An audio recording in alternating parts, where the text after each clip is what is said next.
A large part of writing Java programs is making up names to call things. There are some rules and some conventions that determine how these names are formed. First, let's look at the rules.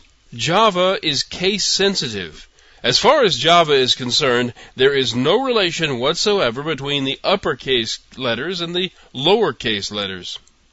The first character of any name can be an uppercase letter, a lowercase letter, a $sign, or the underscore character. It's not really a good idea to begin a name with a $sign or an underscore because these characters are used for some internal stuff, and they're used a lot when names are generated from an IDE. Some IDEs generate code using names like this in an attempt to not conflict with anything that you come up with.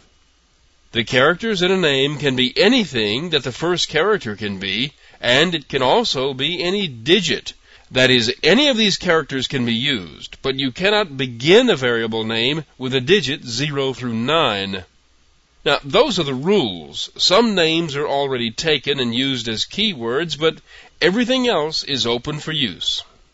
The names of classes and interfaces are usually in mixed case and begin with a capital letter. These are some examples of class names in the Java API.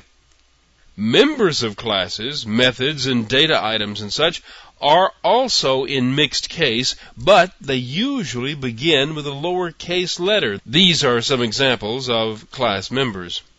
The only other naming convention that's used anywhere near consistency is for constants. They are usually named with all uppercase letters. These also have a tendency to include the underscore character.